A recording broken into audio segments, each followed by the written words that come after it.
Welcome to 3 Billion Seconds, where we explore the future with the people who are creating it. I'm Rob Wolcott, and I'm in Iceland today with Insight Venture Partners, bringing people together from across sectors, industries, technologies. And one of the luminaries with us these few days is Manoj Saxena. Manoj, thanks so much for spending your time with us. My pleasure. So Manoj, you're one of the pioneers in this new range of artificial intelligence. But before we get to this, you weren't in artificial intelligence as an undergrad. It wasn't even on your radar screen. How did you pick this up? Yeah, so I've been a software guy for 20 years. So I had an engineering degree, went for a business degree, and then was working for 3M in the innovation area.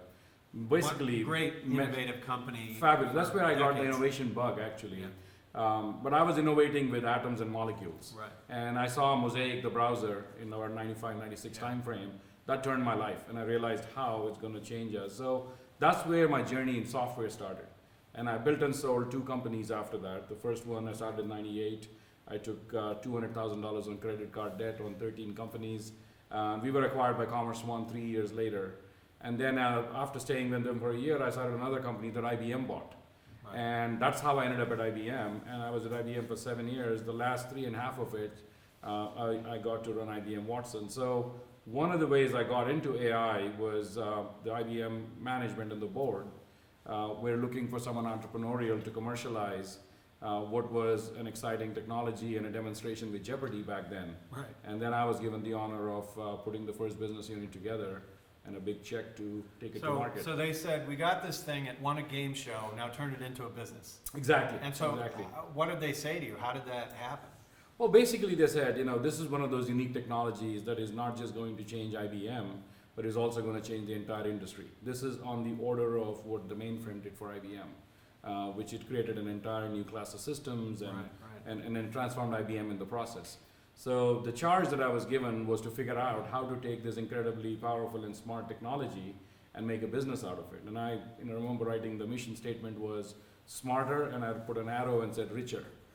So how do you convert? That was my mission statement: is how do you take this powerful technology and put it to work so it can be creating some rich outcomes for society, and not just in terms of financial outcomes, but in terms of patient outcomes or financial management outcomes and so on and so forth. And when you say make the transition, Watson, what became Watson was in the R&D group. It was, so it was. Right? And their mission had nothing to do with let's build a business. Exactly. Right? So IBM, spends a lot of money, over $8 billion a year on R&D, and they have these programs called the Grand Challenge. Right. The last one was Deep Blue, which is how the supercomputers came out of it when it beat Garry Kasparov.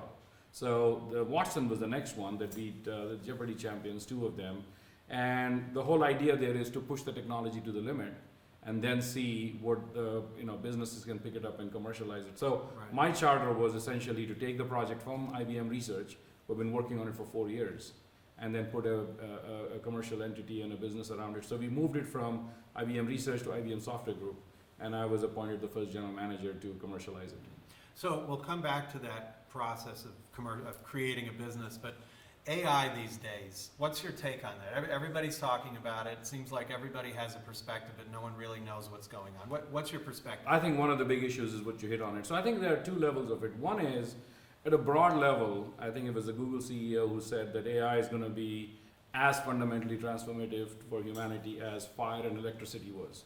And I do believe in the long term, this is one of those fundamentally sort of humanity shifting technologies. Yeah. So that's, I think I subscribe to that. The time frame is where I think the differences lie. But then at a more practical level, which is sort of where I tend to focus my time, is practical and responsible AI. At a practical level, I think AI today is both artificially inflated, and AI today is both amazing innovations.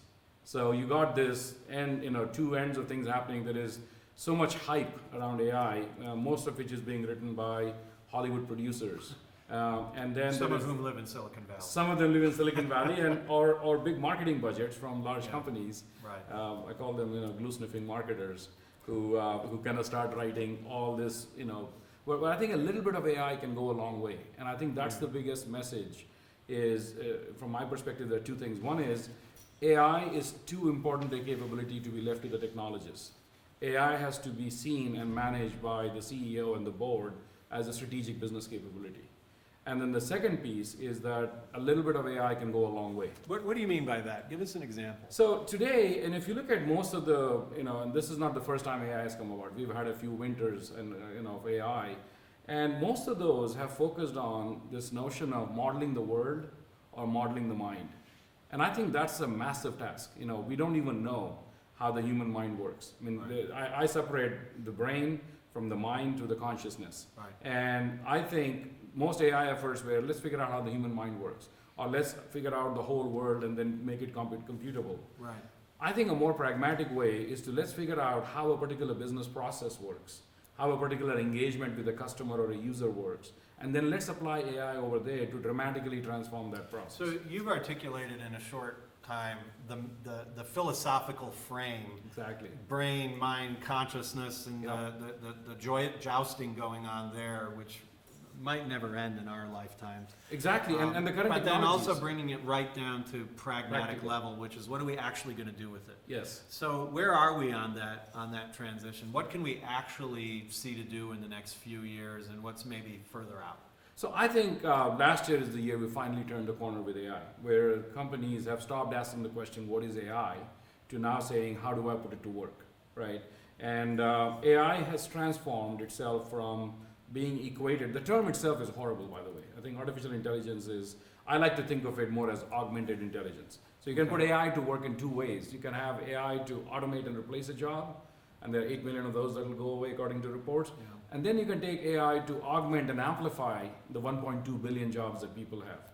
So I think today what you're seeing is people beginning to now start implementing AI to start powering some important business outcomes. So what is AI? At the end of the day, it's the ability of a machine to take all available information, numbers, text, images, audio, video, be able to reason across it, and be able to deliver in context an insight or a recommendation to a person or a machine, and then learn from it. So in my mind, the essence of AI is the learning loop. If it doesn't have a learning loop, it is not an AI system. And so what we are seeing today is companies are beginning to understand and apply in industries like banking and insurance and retail and telecom. And we have dozens of examples now of AI systems in production that are delivering business outcomes. And that's the good part of it. The AI is amazing innovations, and I can go through examples later.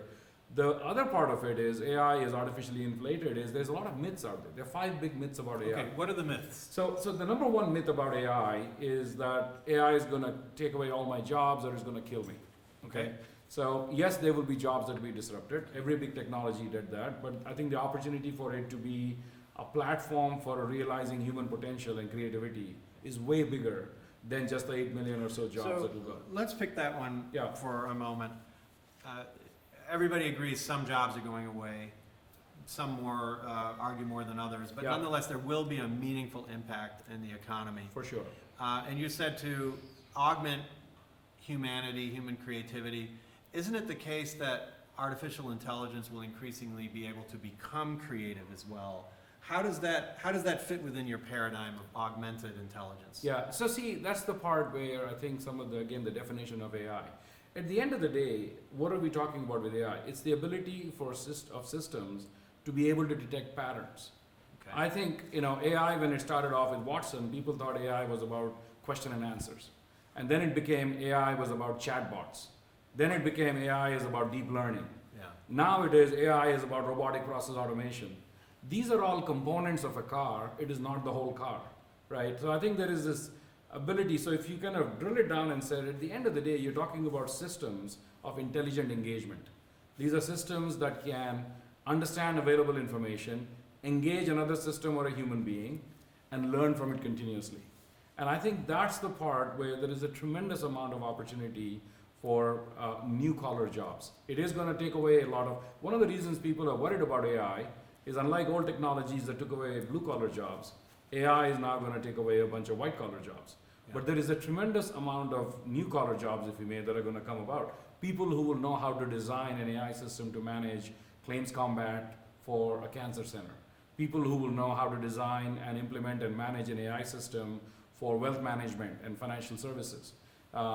People who will know how to take AI for compliance and fraud detection. So there is a whole new category, and then design is going to play an incredibly important part in AI. Yeah. Data wrangling and data feeding, data is the fuel that feeds AI systems. So I think the class of jobs that are going to be unleashed is going to be tremendous. And AI to me is not just deep learning. AI to me is the new frontier of digital. AI is a culmination of many technologies. They call it the big six. It's big data, it's cloud, it's mobile, it's social, it's blockchain, it's all of these things coming together to power this intelligent system of engagement. That's what AI is, and I think it's going to bring about this Cambrian explosion in innovation. I mean, I really think there is a chance that 10 years from now we will look back and say that we had a digital Florence moment. What Florence went through with the Renaissance, with the arts, I think there is a real possibility of us in the next 10 years going through this massive unleashing of creative potential. So we're in the Tuscany of the 21st century. That's right. We're at the beginning of this journey. Absolutely. 10 years from now, Yeah. what do we have? I think 10 years from now, we will the first piece is, people will find it quaint that we looked into this little jewel of a box and we were like interacting with it all the time. Our neck will start getting back to the position it's supposed to be, because the world is going to become our browser and we will become the cursor.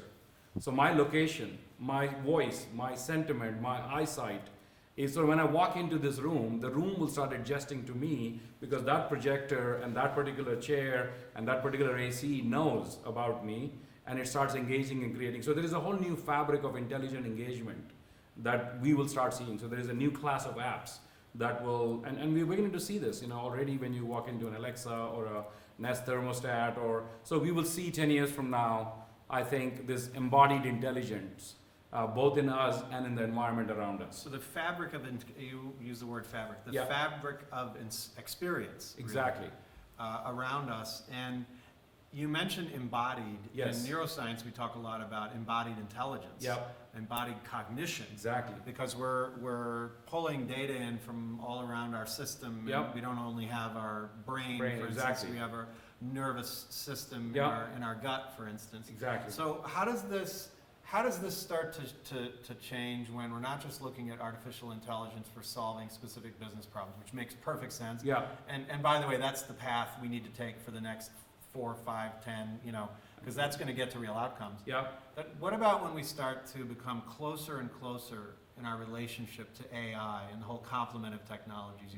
Like what Elon Musk and Brian Johnson are working on in invisible interfaces, direct interface to the brain. Yeah. How does our life start to change as a result? So I think it's going to make us tremendously more connected and productive, and actually even happier, I would like to think. Happier. Absolutely. And Some people would argue with you. Yeah. So it depends on. That's a big statement. It is. And again, there will be also issues around the haves and have-nots. But to the points of input, I mean, today, if you look at the weakest input for an AI in the whole world, is that last foot, is that 100 kilobits per second that you can feed your brain because of the keypad. Yep. And I think soon we will have, 10 years from now, we will have gigabit to the brain in some sort of a way feeding us. So telecom had the last mile problem. We have Now a last we're foot down problem. to the last foot. Yeah, exactly. So I think that's the second thing that's going to change. I think the third thing that's going to change is the way we're going to learn, the way we're going to treat ourselves, the way we're going to connect with other people is going to change dramatically. I think, have you seen the series called Altered Carbon on Netflix? Yes, a little bit of it. Yeah, it's a fabulous series. That's like 250 years out, but it's the closest I've seen of any series to what I think things can connect to. Yeah. But I tend to, again, be looking at more the 10 to 15 year horizon. Yeah. And why is it today that when I'm driving through a traffic light, I can't ask the traffic light how many red Toyota Priuses you saw today with an expired license plate? Yeah. It should be able to, because it's a computable embodied intelligence in there. When I left Watson to create my venture fund and start these companies, my vision was to take Watson in a spray can and spray the world with it. What do you mean spray the world with it? Because I think every endpoint, we're getting more and more instrumented as a society. The world is getting digitized, right? Everything from my shoes to my trousers to my glasses is getting intelligence embedded into it. Yeah. And the next step to the intelligence is all these intelligent devices will be barking data. Yes. And there is no fabric today that can collect that data that is being barked out and create an intelligence and an engagement layer on top of it. Meanwhile, and I agree with what you've said, but meanwhile, this is pummeling us on a daily basis, and the change is happening so fast around us. We're clearly giving up control, but in order to have the value that we want, we have to give up some days. I think it's We have making to us be more absolutely, open. absolutely, and that's the part. If you look at the whole Facebook issue that just has Yes. come about, the response from the millennials, it was like a shrug, saying, "Okay, so what if they took the data?"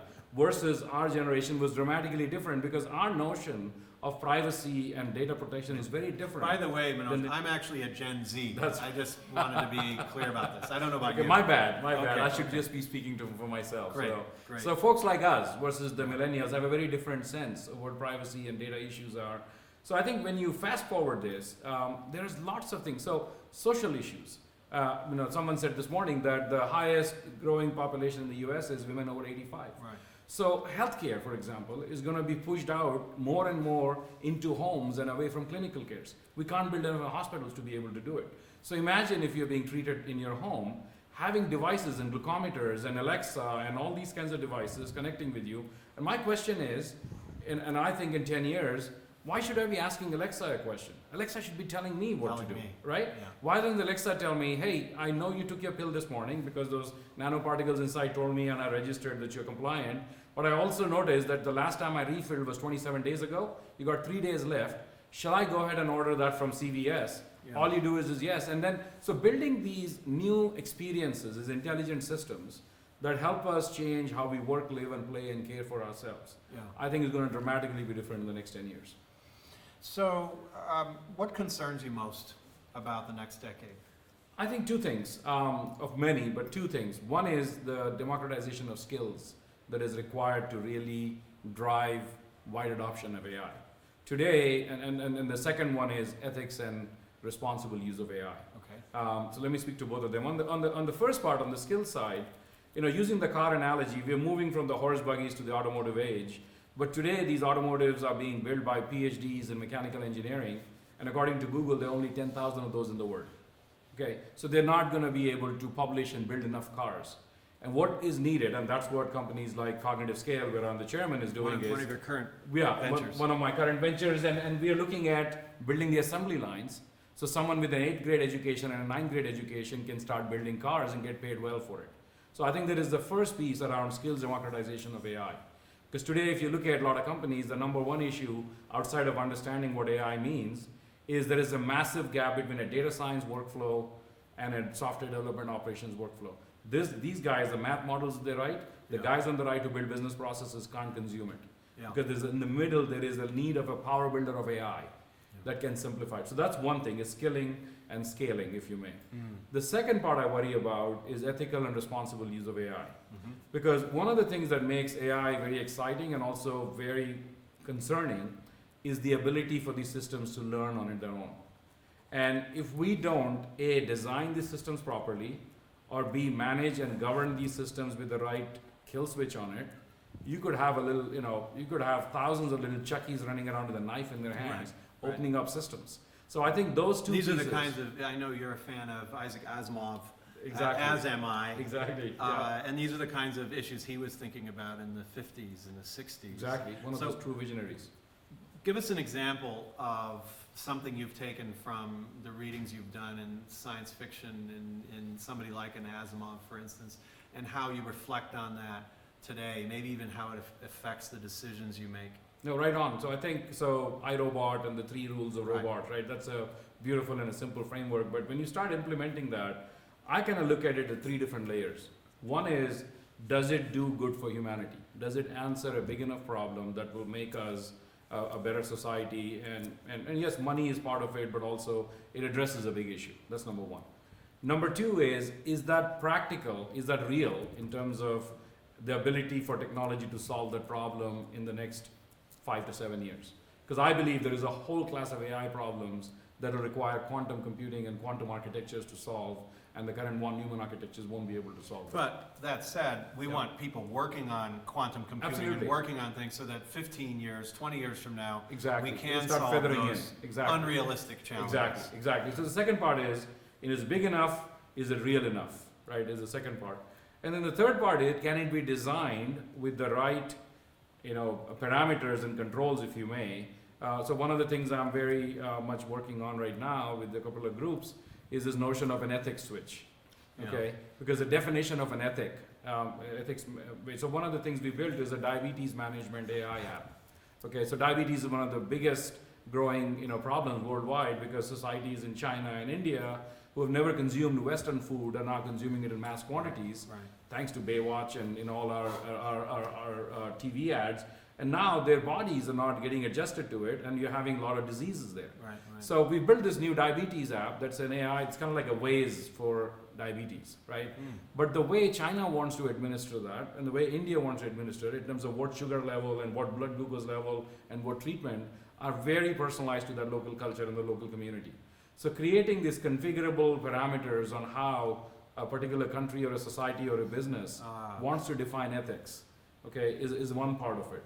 The second part is I data can privacy. make it very practical Yeah. in terms of the diabetes example. I mean, my wife is Chinese. She's from Hong Kong, and they generally don't eat many sweets. Yeah. Whereas I love Indian food, but when it gets to the gulab jamun at the end of the meal with all the honey, and I mean, are you talking about that level of distinction, or is it? I think it is that, but it is level? also around treatment, treatment protocols, as well as quality and care, quality of care. For example, if I get, so there is a treatment protocol that says if your blood glucose level is more than 6, and you've changed your medicine more than 3 times a year in the last 2 months, rerun these 2 tests.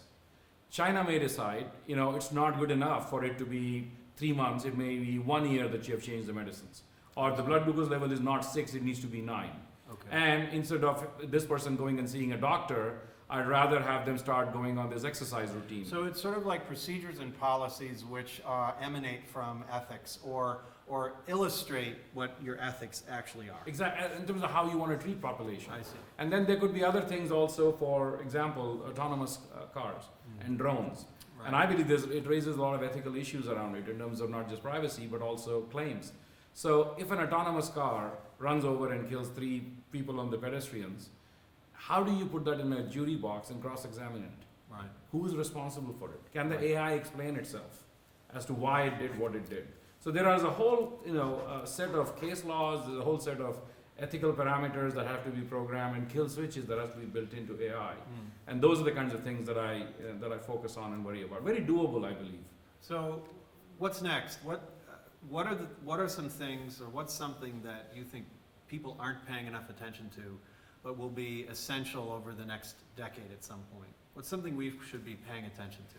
I think quite a few. I think number one, wellness, in terms of this quantified self, these devices that we're wearing.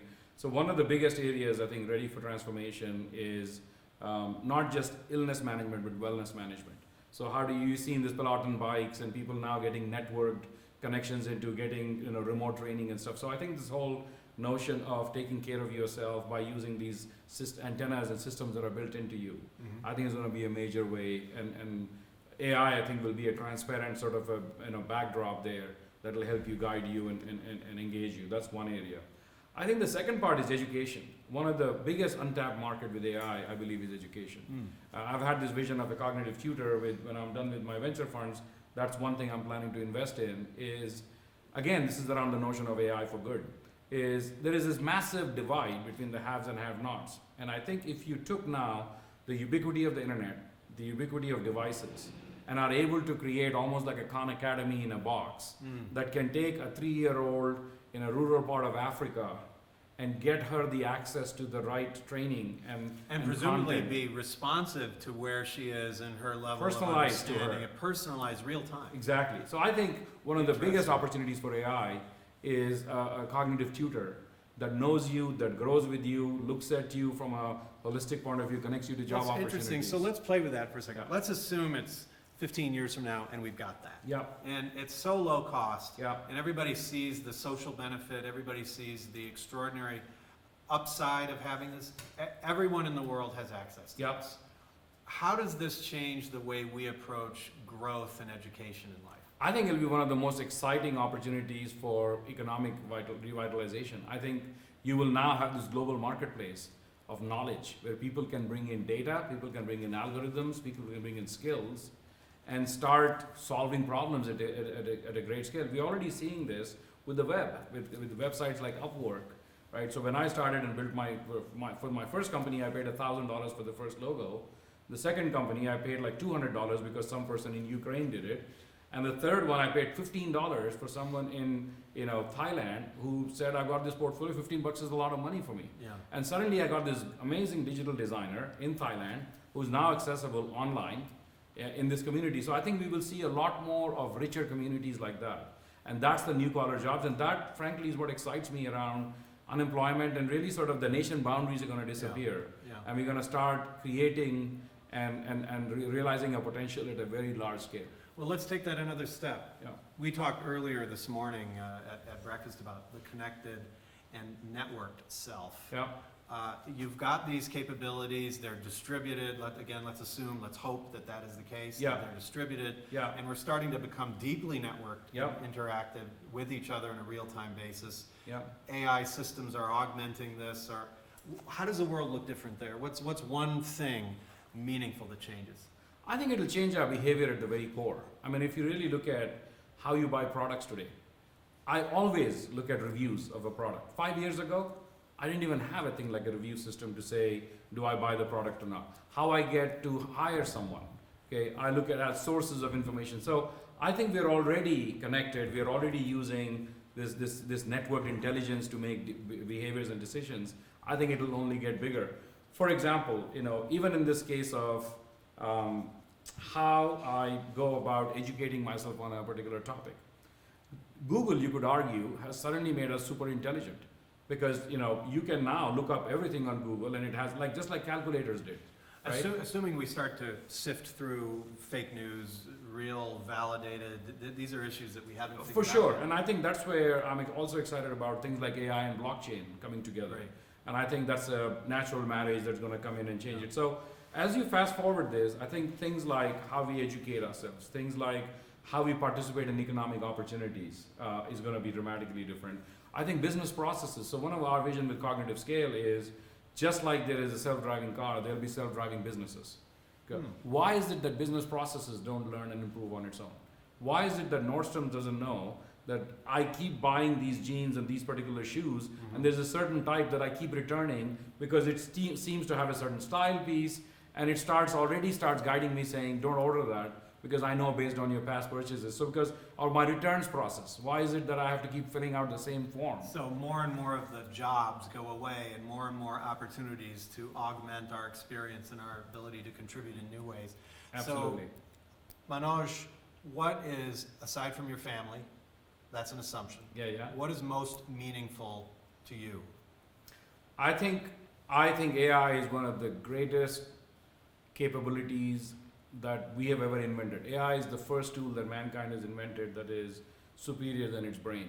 And I'll remind you that we started on AI hype, and you're concerned about AI hype, but yet at the same time you're telling me that AI is one of the things that is most meaningful to you in the when world. applied narrowly. So that's the biggest part. Right. So AI is a 500-year trend.